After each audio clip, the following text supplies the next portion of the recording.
Good morning students. PSC final year mathematics के सभी विद्यार्थियों का स्वागत है। आज हम बीएससी फाइनल ईयर मैथमेटिक्स के पेपर सेकंड को स्टार्ट करने जा रहे हैं। उसके अंतर्गत लाप्लास ट्रांसफॉर्म के बारे में अपन डिस्कस करेंगे। इस यूनिट के अंतर्गत Laplace transform, inverse Laplace transform और इसके एप्लीकेशन के बारे में अपन डिस्कस करेंगे।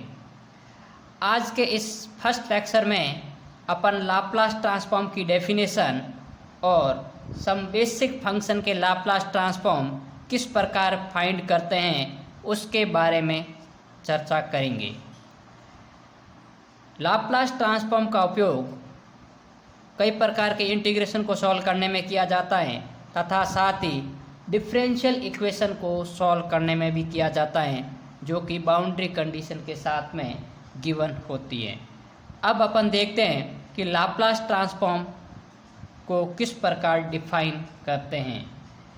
इसके लिए अपन एक फंक्शन कंसीडर करते हैं टी वेरिएबल का, जो कि टी की पॉजिटिव वैल्यू के लिए डिफाइन है। अर्थात जो एफ ऑफ टी फंक्शन है वो all positive value of T के लिए वैल्यूबल है, डिफाइंड है।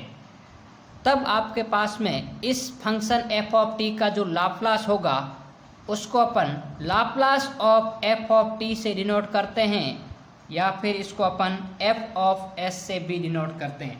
अब इसको अपन define integration over 0 to infinity E की power minus S T F of T into D T से रिप्रेजेंट करते हैं। अब ये इंटीग्रल जब एग्जिस्ट होगा तब भी ये लाप्लास ट्रांसफॉर्म की डेफिनेशन को फुलफिल करेगा। अब यहाँ पर इस इंटीग्रेशन के अंतर्गत ये एस आपके पास में पैरामीटर है, जो कि आपके पास में रियल या कॉम्प्लेक्स हो सकता है। ये आपके पास में इंटीग्रेशन, क्योंकि अपन ने पहले ही कहा है कि ये टी की पॉजिटिव वैल्यू के लिए वैल्यूबल है, इट मीन्स इसकी जो लिमिट होगी वो 0 से इनफाइनाइट के बीच में होगी। तो ये आपके पास में लाप्लास ट्रांसफॉर्म की डेफिनेशन है। अब अपन देखते हैं कि कुछ बेसिक फंक्शन का लाप्लास ट्रांसफॉर्म अपन किस प्रकार फाइंड करते हैं।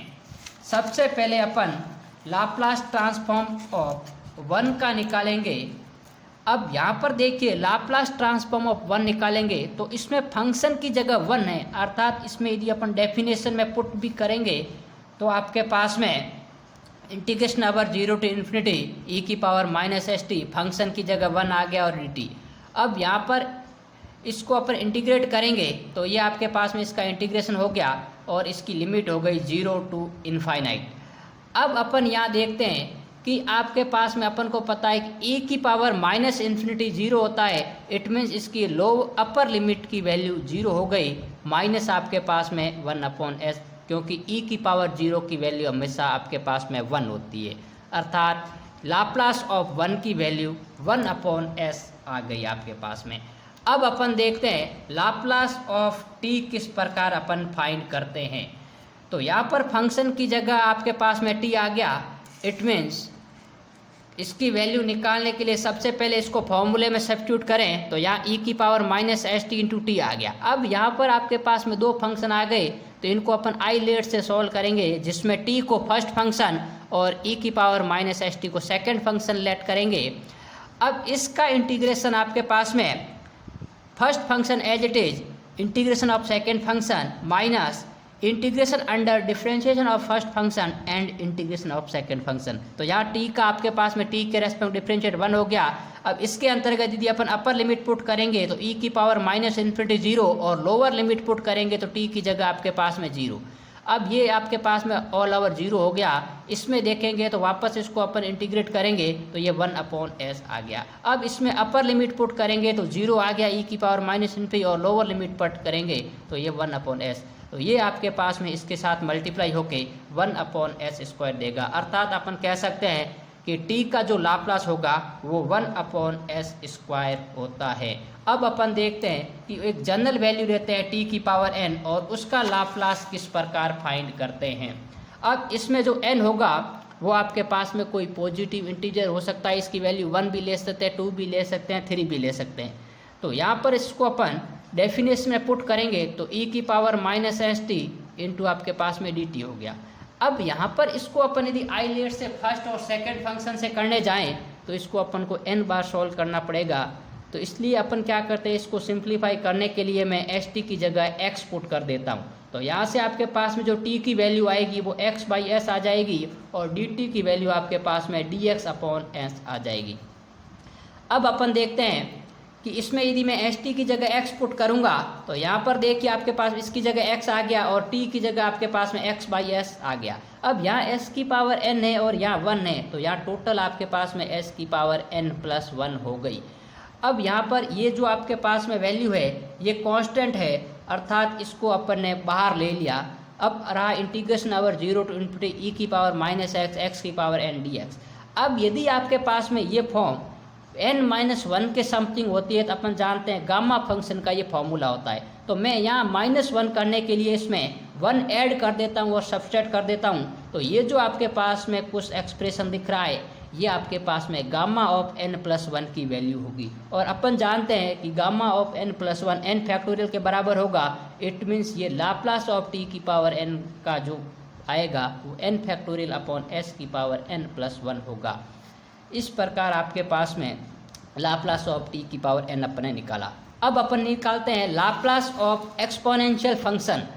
तो एक्सपोनेंशियल फंक्शन को अपन यदि डेफिनेशन में पुट करते हैं तो e की power minus S T into E की पावर ए टी आ गया। अब अपन को पता है कि ये भी एक्सपोनेंशियल फंक्शन ये भी, तो बी समान होने पर अपन आधार को मैंने ऐड कर दिया और इनमें से t को यदि मैं कॉमन लेता हूँ तो ये आपके पास में वैल्यू आ गई। अब इसका अपन सीधा इंटीग्रेशन कर देंगे और लिमिट पुट करेंगे तो आपके पास में वैल्यू निकल के आ जाएगी। अब अपन देखते हैं आगे आपके पास में कुछ ट्रिगोनोमेट्रिक फंक्शन का लाप्लास ट्रांसफॉर्म किस प्रकार अपन फाइंड करते हैं। तो अपन ने देखिए उससे पहले अपन जानते हैं अपन ने फर्स्ट ईयर में इंटीग्रल कैलकुलस में ये आपके पास में integration over exponential of A X into cos B X और एक्सपोनेंशियल ऑफ ए एक्स और साइन बी एक्स का इंटीग्रेशन अपन ने differentiation under the sign of integration के अंतर्गत पढ़ा था। इस फॉर्मूले को अपन यहाँ यूज़ करेंगे। अब अपन देखते हैं कि लाप्लास ऑफ आपके पास में कॉस ऑफ ए टी, तो यहाँ पर इसको डेफिनेशन में अप्लाई करेंगे तो e की power minus S T into cos of A T. अब इस फॉर्मूले से इसको यदि कंपेयर करने जाएं तो यहाँ a की जगह s है और b की जगह a है।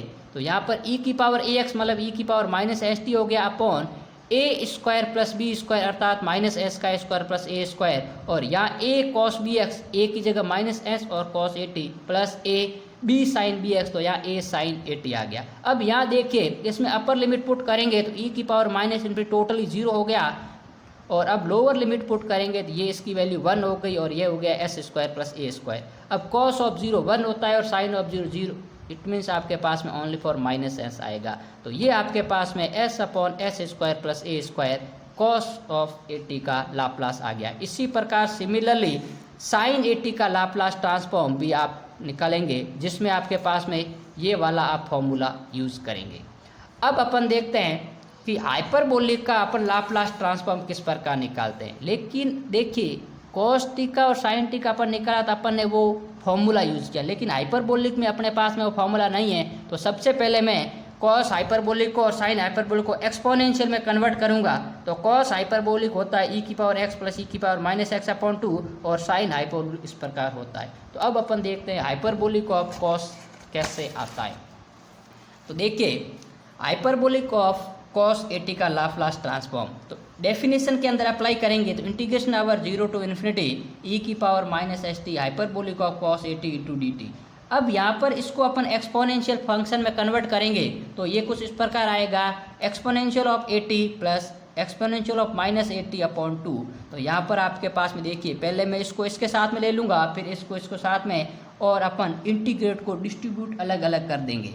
तो फिर आपके पास में ये दो प्रकार के इंटीग्रेशन हो गए। अब यहाँ बेस इक्वल है, इट मीन्स आपके पास में पावर को अपन ऐड कर देंगे और यहाँ पर भी आपके पास में पावर को ऐड करेंगे। तो ये कुछ आपके पास में सिंपल इंटीग्रेशन आ गया जिसकी वैल्यू आपके पास में इसकी आपके पास में 1 अपॉन एस माइनस ए होगी और इसकी होगी आपके पास में 1 अपॉन एस प्लस ए।